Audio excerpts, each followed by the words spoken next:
Bible గ్రంథంలో పాత నిబంధనలో సామెతల గ్రంథానికి ఒక ప్రత్యేకత ఉంది. సామెతల గ్రంథం జ్ఞాని అయిన సొలొమోను చేత వ్రాయబడిన గ్రంథము. ఈ సొలొమోను భక్తుడు లేదా సొలొమోను రాజు దేవుని నుండి విశేషమైన జ్ఞానాన్ని పొందుకొని దేవుడు తనకిచ్చిన జ్ఞానాన్ని సామెతల రూపంలో, ప్రావర్బ్స్ రూపంలో బైబిల్ గ్రంథంలోని సామెతలు అనే పుస్తకంలో పొందుపరచడం జరిగింది. నిజానికి సామెతల గ్రంథంలో ఒక మనిషి సమగ్రమైన జీవితం జీవించడానికి, ఒక మంచి క్వాలిటేటివ్ లైఫ్ బ్రతకడానికి, అమూల్యమైన జీవితం జీవించడానికి అవసరమైన ప్రతి శ్రేష్టమైన మాట, అంటే ఒక వ్యక్తి తన స్నేహాల్లో ఎలా ఉండాలి, తన కుటుంబ విషయాల్లో ఎలా జాగ్రత్త తీసుకోవాలి, మాటల విషయంలో ఎలా ఉండాలి, అన్ని విషయాలు హ్యూమన్ లైఫ్కు సంబంధించిన దాదాపు అన్ని ఏరియాస్ కూడా కవర్ చేస్తూ జ్ఞాని అయిన సొలొమోను దేవుడు తనకిచ్చిన జ్ఞానంతో వ్రాసిన సామెతల గ్రంథంలో మనం చదువుతున్నాం. అందుకే మరి పాస్టర్ గారు అలాగే వెస్లీ గారు కూడా చెప్తూ ఉంటారు, ఏమనంటే కీర్తనల గ్రంథం, సామెతల గ్రంథం ప్రతిరోజు ఒక్క అధ్యాయమైనా ఖచ్చితంగా చదవాలి. ఎందుకంటే కీర్తనల ద్వారా దేవుని స్తుతించే అనుభవాలు, దేవునితో సన్నిహితంగా ఉండే అనుభవాలు మనం పొందుకుంటే సామెతల ద్వారా జ్ఞానాన్ని మనం సంపాదించుకుంటాం. అసలు ఈ జీవితాన్ని ఎలా బ్రతకాలి. చూడండి, జ్ఞానులం ఎప్పుడు అవుతామంటే జ్ఞానపు ఉపదేశాన్ని విన్నప్పుడు జ్ఞానులం అవుతామంట. సో దేవుని మాటలు ఎంత ఎక్కువగా మనం వింటామో, దివ్య జ్ఞాన గ్రంథమైన బైబిల్ను ఎంత ఎక్కువగా మనం అధ్యయనం చేస్తామో, బైబిల్ గ్రంథంలో దైవికమైన జ్ఞానం మనకు లభిస్తుంది. కనుక ఈ జ్ఞానంతో మనం నింపబడాలంటే సామెతల గ్రంథాన్ని చాలా ప్రాముఖ్యంగా మనం చదవాలి. ఈరోజు దేవుని వాక్యంలో ఒక 2 వచనాలు మనం ధ్యానం చేసుకుందాం. సామెతల గ్రంథం 25వ అధ్యాయము 8-9 వచనాలు చదువుకుందాం. ఆలోచన లేక వ్యాజ్యమాడుటకు పోకుము, నీ పొరుగువాడు నిన్ను అవమానపరచి దాని అంతమున ఇక నీవేమి చేయుదువని నీతో అనునేమో. 8వ వచనంలో వ్యాజ్యమాడుటకు వెళ్ళొద్దు అనే మాట మనం గమనిస్తున్నాం. This is definitely a life lesson. 8-9 వచనాల్లో మనం నేర్చుకుంటున్న పాఠాలు జీవన సూత్రాలండి, చాలా ఇంపార్టెంట్. మన సంబంధ బాంధవ్యాలు, అది కుటుంబ విషయంలో ఉండొచ్చు, ఇరుగు పొరుగు వారితో ఉండొచ్చు, స్నేహితులతో ఉండొచ్చు. కొంతమంది కయ్యానికి కాలు దువ్వడానికి రెడీగా ఉంటారనమాట, రెడీ ఫర్ వార్, యుద్ధం చేయడానికి ఎప్పుడు సిద్ధమే. అవసరం ఉన్నా లేకపోయినా, సందర్భం అయినా కాకపోయినా ప్రతి మాటకు యుద్ధానికి వెళ్ళే మనస్తత్వం కొంతమందికి ఉంటూ ఉంటుంది. కానీ దేవుని వాక్యం సెలవిస్తుంది, ఆలోచన లేక వ్యాజ్యం ఆడుటకు పోవద్దు. ఎందుకంటే ఆ వ్యాజ్యము వలన వచ్చేదేంటి అని ఆలోచిస్తే ఆ 2వ మాటలో ఉంది, నీ పొరుగువాడు నిన్ను అవమానపరచి. సో క్వారలింగ్ వల్ల వచ్చేది ఏంటంటే ఇన్సల్ట్. వ్యాజ్యమాడుట వలన వచ్చేది ఇన్సల్ట్. మనం నిన్న కాక మొన్న దేవుని వాక్యంలో ధ్యానం చేసుకున్నాం. మనం అందరితో సమాధానము కలిగి ఉండాలి అని దేవుని వాక్యం సెలవిస్తుంది. పొరుగు వారితో, ఇతరులతో సమాధానాన్ని కలిగి ఉండాలి, పరిశుద్ధతను కూడా కలిగి ఉండాలి అనే మాట హెబ్రీ పత్రికలో నుండి మనం ధ్యానం చేసుకోవడం జరిగింది. సో ఒక క్రైస్తవుని యొక్క ట్రూ మార్క్ ఏంటి, ఒక క్రైస్తవుని యొక్క అతన్ని చూడగానే మనకు కనబడాల్సింది ఏంటంటే సమాధానము, శాంత గుణము, peace is the true mark of a Christian. ఒక క్రైస్తవునిలో ఉన్న నాణ్యత, ఒక క్రైస్తవునిలో నిజంగా దేవునితో సహవాసం చేసే అనుభవం ఉంటే సమాధానం కలిగి ఉండే అనుభవం ఉంటుంది, ఆ తర్వాత సమాధాన పరిచే అనుభవం ఉంటుంది. కానీ వ్యాజ్యము వీరాడరు. వ్యాజ్యం ఎక్కడైనా కనబడుతున్నా ఆ వ్యాజ్యం మధ్యలోకి వెళ్ళి ఒక కెరసిన్ వేసి ఆ వ్యాజ్యాన్ని ఎక్కువ చేయడానికి ప్రయత్నం చేయరు. కానీ ఒక కూలింగ్ ఏజెంట్గా ఇద్దరు బాగా ఫైర్గా ఉండి ఇద్దరు బాగా ఫైట్ చేసుకుంటూ ఉంటే సమాధానపరిచే మాట ఒకటి వేయడం ద్వారా ఆ ఫైర్ అంతటిని కామ్ డౌన్ చేసేవాడే నిజమైన క్రైస్తవుడు. ఇక్కడ సొలొమోను భక్తుడు చెప్తున్న మాట, వ్యాజ్యం ఆడద్దు. ఎందుకంటే వ్యాజ్యం ఆడుట వలన ఏమొస్తుందంటే అవమానము కలుగుతుంది. ఏమో అవమానం ఎంతమందికి ఇష్టం అండి? ఎవరికి ఇష్టం లేదు. చూడండి, కొన్నిసార్లు భోజనం లేకుండా బ్రతకగలం, కానీ మనం అంటే గౌరవం లేనప్పుడు, మనకి ఎక్కడైనా అవమానం జరిగినప్పుడు ఆ అవమానం వలన వచ్చే బాధ, లేకపోతే అవమానపరచబడినప్పుడు వచ్చే భారము చాలాసార్లు మరి హృదయంలో అలా ఉండిపోద్ది. It takes some time to heal. ఆ పరిస్థితి నుండి కొంచెం ఆ పుండు మానడానికి, లేకపోతే ఆ గాయం తగ్గడానికి కొంచెం సమయం పడుతుంది. ఎందుకంటే అవమానం అనేది మనకి ఎవరికి ఇష్టం లేదు. దేవుడు కూడా అవమానానికి ప్రతిగా రెట్టింపు ఘనతనిస్తానని వాగ్దానం చేశాడు. దేవుని యందు నీవు భయభక్తులు కలిగి జీవిస్తే దేవుడు ఖచ్చితంగా నిన్ను ఘనపరుస్తాడు. నన్ను ఘనపరచువాన్ని నేను ఘనపరుస్తానని దేవుడు వాగ్దానం చేశాడు. అయితే వ్యాజ్యమాడుట వలన అవమానం కలుగుతుంది అనే మాట దేవుని వాక్యంలో మనం గమనిస్తున్నాం. అయితే ఒక ప్రశ్న, నాకు వ్యాజ్యమాడే మనసు ఉండదండి, నేను వ్యాజ్యం ఆడడానికి ఇష్టపడను. అయితే నా చుట్టూ ఉన్నవారు వ్యాజ్యమునకు నన్ను ప్రోత్సహించే పరిస్థితుల్లో ఉన్నారు. Sometimes they just pull me into that circumstances. నేను ఎంత సమాధానంగా ఉందామనుకున్నా, ఎంత మౌనంగా ఉందామనుకున్నా, హైదరాబాద్ నుంచి ఒక అంకుల్ ఒకసారి ఫోన్ చేసి చాలా బాధపడతా ఏం చెప్పారంటే, మేము దేవుని సేవించేవారము, దేవుని ఆరాధించేవారం, ప్రతి ఆదివారం మందిరానికి వెళ్తామమ్మ, ప్రతిరోజు ఇంట్లో ఫ్యామిలీ ప్రేయర్ చేసుకుంటాము, మా ఇంట్లో నిజానికి చాలా పీస్ఫుల్గా ఉంటుంది, కానీ మా నైబర్ మాత్రం మమ్మల్ని పీస్ఫుల్గా ఉండనివ్వడం లేదు. ఏదో ఒకటి మమ్మల్ని ఇబ్బంది పెడుతూ ఉంటారు, ఏదో ఒకటి మమ్మల్ని రెచ్చగొట్టి ఒక పెద్ద ఆర్గ్యుమెంట్ ఆ వీధిలోకి వినబడేటట్లు, మా ఇంట్లో నుండి కేకలు బయటకు వచ్చేటట్లుగా మమ్మల్ని ఏదో ఒకటి రెచ్చగొడుతూ ఉంటారు. నిజానికి ఒక సొంత ఇల్లు కొనుక్కున్నాము, సొంత ఇల్లు కట్టుకున్నాము అనే ఆనందం కంటే ఈ ప్రక్కన వారి వల్ల టార్చర్ మాత్రం భరించలేకపోతున్నాం. అసలు ఆనందం అంతా ఆవిరైపోయింది, మనశ్శాంతి ఉండడం లేదు. కొన్నిసార్లు మన పరిస్థితి ఎలా ఉంటుందంటే, వ్యాజ్యము చేయడానికి ఇష్టపడే వారి మధ్యలో ఒకవేళ నువ్వు ఉన్నావేమో. Maybe there are people who wants to wage a war against you always. ఎప్పుడు నీతో వ్యాజ్యం కొరకే చూస్తున్నారేమో. అవకాశం దొరికితే బాగుండు, చిన్న ఫైటింగ్ చేసేద్దాం, అవకాశం దొరికితే బాగుండు, కేకలు వేద్దాం, అవకాశం దొరికితే బాగుండు, వారిని మరి కించపరిచే మాటలు మాట్లాడదాము అని బహుశా మీ చుట్టూ ఉన్నవారు కలహ ప్రియులుగా ఉన్నారేమో. అయితే దావీదు భక్తుడు తన అనుభవంలో ఒక చక్కని మాట వ్రాసారు. చూడండి, 38వ కీర్తన 13వ వచనంలో దావీదు భక్తుని జీవితంలో ఉన్న ఒక అనుభవం అక్కడ మనకు కనబడుతుంది. Psalm 38 verse 13, 38వ కీర్తన 13వ వచనం. చెవిటివాడనైనట్టు నేను వినకయున్నాను, మూగవాడనైనట్టు నోరు తెరుచుట మానితిని, నేను వినలేని వాడనైతిని, ఎదురు మాట పలుకలేని వాడనైతిని. వ్యాజ్యం వచ్చినప్పుడు, వ్యాజ్యం చేయాల్సిన సందర్భం వచ్చినప్పుడు నేను చెవిటివాడిలాగా అయిపోయాను, మూగవాణిలాగా అయిపోయాను. నిజంగా చెవిటివాడిని కాదు. I have years and I have perfect hearing sense.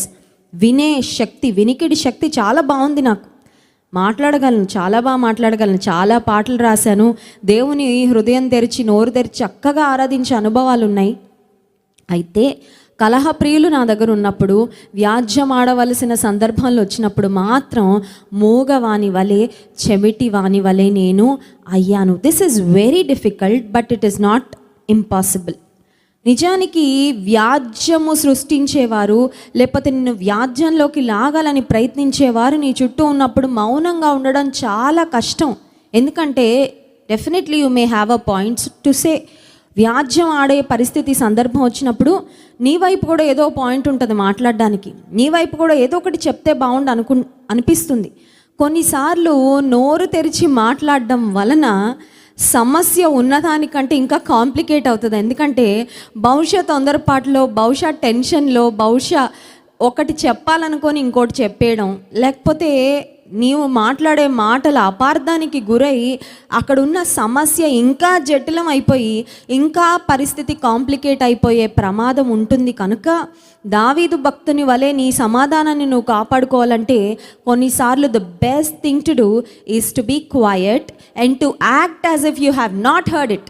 నీకు వినపడింది, నిన్ను తిడుతున్న తిట్లు వినబడ్డాయి, నీ మీద వేస్తున్న నిందలు నీకు వినబడ్డాయి, నిన్ను అవమానకరంగా మాట్లాడుతున్న మాటలు నీకు వినబడ్డాయి. Everything has come to your notice, but you just remain quiet. Why?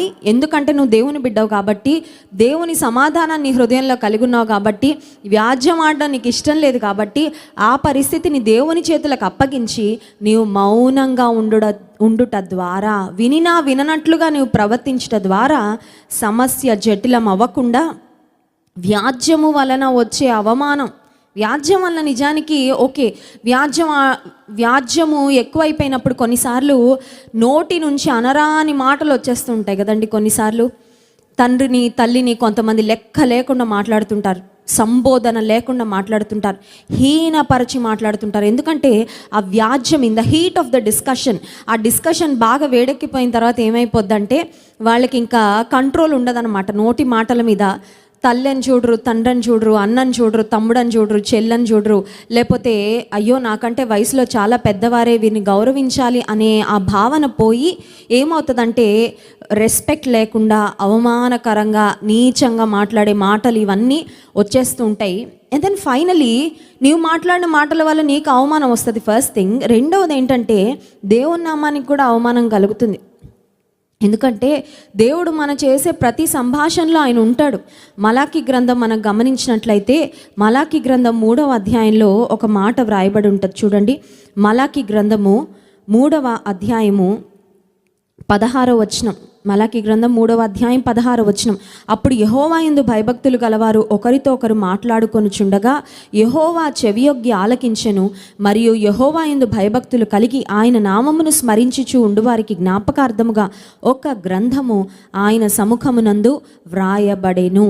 దేవుని యందు భయభక్తులు గలవారు మాట్లాడుకుంటుంటే దేవుడు ఇలా వింటారంట. ఇది నిజంగా సంతోషించాల్సింది, ప్లస్ భయపడాలి కూడా. ఎందుకంటే నువ్వు దేవుని యందు భయభక్తులు కలిగి ఉంటే, రక్షణ పొందిన విశ్వాసివైతే దేవుడు నీ ప్రతి కాన్వర్జేషన్ చాలా జాగ్రత్తగా రికార్డ్ చేస్తున్నారు, చాలా జాగ్రత్తగా నోట్ చేస్తున్నారు. కొన్నిసార్లు చూడండి, మనం ఫోన్ కాన్వర్జేషన్స్ కొన్ని చేస్తాం. నువ్వు మాట్లాడుతున్న వ్యక్తికి నీకు తప్ప nobody knows what you are talking. నువ్వు ఏం మాట్లాడుతున్నావు ఎవరికి తెలీదు. బహుశా నువ్వు కొన్ని సంభాషణలు చేస్తూ ఇవి నాకు తప్ప ఎవరికి తెలియదు కదా, మా ఇంట్లో వాళ్ళకి ఎవరికి తెలీదు అని బహుశా నువ్వు అనుకుంటున్నావేమో. కానీ నువ్వు రక్షణ పొందిన విశ్వాసివైతే నువ్వు చేసే ప్రతి సంభాషణ దేవుడు చెవియొగ్గి ఆలకిస్తున్నాడని గుర్తుపెట్టుకో. కీర్తనల గ్రంథంలో దావీదు భక్తుడు చేసిన ప్రార్థన, నా నోటి మాటలు నా హృదయ ధ్యానము నీ దృష్టికి అంగీకారములు అవునుగాక. May the words of my mouth and the meditation of my heart. హృదయ ధ్యానం బాగాలేకపోతే నోటి మాటలు కూడా బాగా వండి ఖచ్చితంగా. హృదయ ధ్యానం చెడిపోతే, హృదయ ధ్యానం క్రూరత్వంతో విషంతో నిండిపోతే నోటి మాటలు ప్రేమగా ఎలా వస్తాయి? నోటి మాటలు సమాధానంగా ఎలా వస్తాయి? నోటి మాటలు దేవుని మహిమపరిచేవిగా ఎలా వస్తాయి? అందుకే దావీదు భక్తుడు అన్నాడు, నా నోటి మాటలు నా హృదయ ధ్యానము రెండూ నీ దృష్టికి అంగీకార యోగ్యములుగా ఉండడానికి సహాయించే.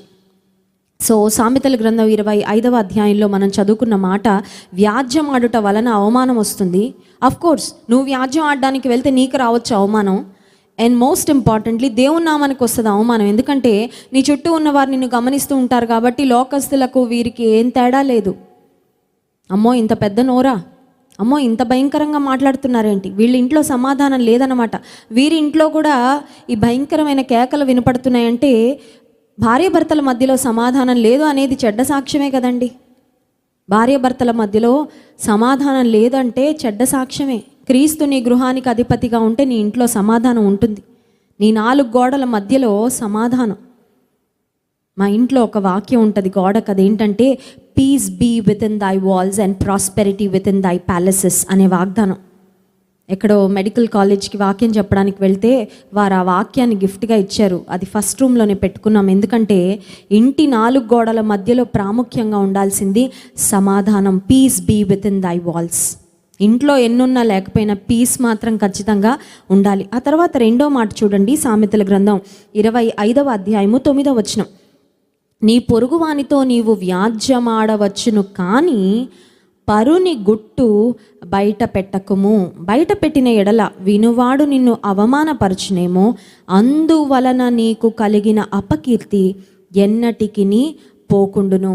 ఇది కూడా చాలా చాలా ప్రాముఖ్యమైన అనుభవం. ప్రాముఖ్యంగా రక్షింపబడిన వారిలో ఉండకూడని అనుభవం. అదేంటంటే పరుని గుట్టు బయట పెట్టకుము. కొంతమందికి పరుల గుట్టు ఇంత తెలిసినా ఊరంతా చెప్పే వరకు నిద్రపోరండి. పరుని గుట్టు బయట పెట్టడమే వారి ప్రధాన ఉద్యోగం అన్నట్లుగా, ఎవరో వారికి జీతం ఇచ్చారు అన్నట్లుగా అంత బాధ్యతగా అంత కసిగా అందరికీ చెప్పేస్తుంటారు. మీకు తెలుసా మా పక్కింటి వారు ఇలాంటి వారండి, మీకు తెలుసా నాకు ఇలా వినపడిందండి. వాటికి ఉన్నది లేనిది రంగులు పూసి మసాలా కలిపి ఇక అదే వార్త చెప్తూ పరుని గుట్టు బయట పెడితే ఏమవుతుందంటే దేవుని వాక్యం సెలవిస్తుంది, నీకు కలిగిన అపకీర్తి ఎన్నటికీ పోకుండును. You will be put to shame అనే మాట. దేవుని వాక్యం ఏది కూడా వ్యర్థంగా వ్రాయబడలేదు కదా.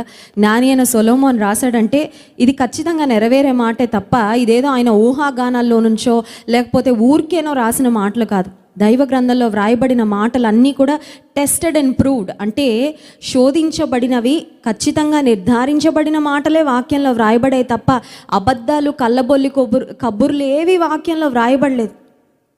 పరుని గుట్టు నీకు తెలిసిందా? మేబీ ఒక ఇంట్లో భార్యాభర్తలు ఇద్దరికి మధ్యలో ఏదో సమస్య ఉంది, నీతో వచ్చి చెప్పారు. నువ్వేం చేయాలి? నీ దగ్గరికి ఎందుకు వచ్చి చెప్పారు? నువ్వు ఊరంతా చెప్తావనా? కాదే, ప్రార్థన చేస్తావని చెప్పారు. వారి కష్టం పోవాలని చెప్పారు, వారికి ఆదరణ దొరుకుతుందని చెప్పారు, వారికి ఇవ్వాల్సిన మానసికమైన సపోర్ట్ నువ్వు ఇస్తావని చెప్పారు తప్ప ఆ విషయాన్ని నువ్వు ఊరంతా దండోరా వేసి వారిని ఇన్ఫేమస్ చేస్తావని చెప్పలేదు. ఆ విషయాన్ని నువ్వు తెలుసుకొని ఆ ఇంట్లో ఉన్న భర్తనో లేకపోతే ఆ ఇంట్లో ఉన్న భార్యనో నువ్వు తక్కువగా చూస్తావని, కించపరుస్తావని నీకు చెప్పలేదు కదా. కానీ చాలాసార్లు కొంతమందిలో ఈ అనుభవం ఎక్కువగా కనబడుతూ ఉంటుందండి. పరుల గుట్టు బయట పెట్టడం. ఆ గుట్టు కరెక్టో కాదో కూడా కొంతమందికి తెలియదు. సొంతగా పుకార్లను షికార్లు చేయిస్తూ ఉంటారు చాలామంది. పరుల గుట్టు బయట పెడితే నీకు అపకీర్తి కలుగుతుందని దేవుని వాక్యం సెలవిస్తూ ఉంది. అసలు పరుల గుట్టు బయట పెట్టే పరిస్థితి ఎప్పుడు వస్తుందంటే when you have too much time to talk to others. అంతే కదండి, బోల్డ్ అంత సమయం ఉంది అంటే నువ్వు జాబ్లెస్ అనమాట. అంటే నీకు ఏ ఉద్యోగం సద్యోగం లేదు, బోల్డ్ అంత సమయం ఉంది. సమయాన్ని ఎలా సద్వినియోగపరచుకోవాలో నీకు తెలియడం లేదు, నీ ఇంటిని ఎలా చక్కబెట్టుకోవాలో తెలియడం లేదు. ఒకవేళ ఇంట్లో ఒక ఇల్లాలివైతే ఇంటి పని చేసుకోవచ్చు, వంట పని చేసుకోవచ్చు, ఇంటిని శుభ్రం చేసుకోవచ్చు, ఆ తర్వాత మోకాళ్ళ మీద కుటుంబం కొరకు ప్రార్థన చేయొచ్చు, నీ పిల్లలు చదువుకుంటూ ఉంటే వారితో కూర్చొని వారిని చదివించవచ్చు. There are so many things that you can do. అయితే నువ్వు ఇంట్లో ఇల్లాలిగా ఉంటే నీకు టైం దొరకగానే ఫోన్ వేసుకొని కూర్చుంటున్నావు పక్కింటి పిన్ని గారితో, లేకపోతే ఆ గోడ దగ్గరికి వెళ్ళి ఆ పక్కింటి ఆవిడతో గంట సేపు బాతకాన్ని వేసేస్తున్నావు. ఈ విస్తారమైన మాటల్లో ఎన్నో దోషాలు దొర్లిపోతున్నాయి. 1 తిమోతి పత్రిక 4వ అధ్యాయం 7వ వచనంలో అపోస్తలుడైన పౌలు యవనస్తుడైన తిమోతికి ఈ పత్రిక వ్రాస్తూ ఒక ప్రాముఖ్యమైన మాట వ్రాసారండి. చూడండి, 1 తిమోతి పత్రిక 4వ అధ్యాయం 7వ వచనం, అపవిత్రములైన ముసలమ్మ ముచ్చట్లను విసర్జించి దైవ భక్తి విషయములో నీకు నీవే సాధకము చేసుకొను. ముసలమ్మ ముచ్చట్లు విసర్జించి, యూస్లెస్ ఫేబుల్స్ అనే మాట ఉంది. వ్యర్థమైన ముసలమ్మ ముచ్చట్లు చెప్పుకోవడం వల్ల నీకేమీ రాదు, నువ్వేమీ సాధించలేవు. You are literally wasting your time. కొన్నిసార్లు కొంతమందితో కూర్చొని మాట్లాడుతూ ఉంటే అవసరమైన విషయం అయిపోయాక I just try to move away. నేను ఇంకా అక్కడ ఎక్కువసేపు కూర్చొని, ఎందుకంటే ఇంకేవేవో అనవసరమైన వ్యర్థమైన సంభాషణలు వచ్చేస్తే నాకు ఇష్టం లేదు ఆధ్యాత్మిక జీవితాన్ని పాడు చేసుకోవడం. నీ సమయాన్ని గురించి నువ్వు చక్కని సమయపాలన కలిగి ఉన్నావా? Do you have a proper management of your time? కొంతమంది ఎవరితోనో కూర్చుంటే గంట సేపు 2 గంటల సేపు ఎలా వెళ్ళిపోద్దో తెలియదండి. వాచ్ ఆ స్టవ్ మీద వంటలన్నీ మాడిపోతూ ఉంటాయి. ఆ తర్వాత ట్యాప్ తిప్పేసి వస్తారు, బకెట్ నిండిపోయి ఒక గంట సేపు ఓవర్ హెడ్ ట్యాంక్ అంతా ఖాళీ అయిపోయి ఉంటుంది. వీళ్ళు ఇంకా ప్రపంచంలో ఏమవుతున్నా పట్టించుకోరు, ముసలమ్మ ముచ్చట్లలో పడిపోతే. విశ్వాసిగా నువ్వు చక్కని సమయ పాలన కలిగి ఉండాలి. You have to utilise your time properly. 26వ అధ్యాయం సామెతల గ్రంథం 20వ వచనంలో కూడా ఒక మాట ఉంది చూడండి, కట్టెలు లేని ఎడల అగ్ని ఆరిపోను, కొండెగాడు లేని ఎడల జగడము చల్లారును. కొండెగాళ్ళు కొంతమంది ఉంటారు. కొండెగాడు అంటే ఎవరంటే లేనిపోని విషయాలను కల్పించి మాట్లాడేవారు. పురుషుల్లో ఉండొచ్చు, స్త్రీలలో కూడా ఉండొచ్చు. కానీ దేవుని వాక్యం సెలవిస్తుంది, నీవు ఒకవేళ జగడాలకు కారణమయ్యే వ్యక్తివైతే దాని వలన నీకు అవమానం వస్తుంది.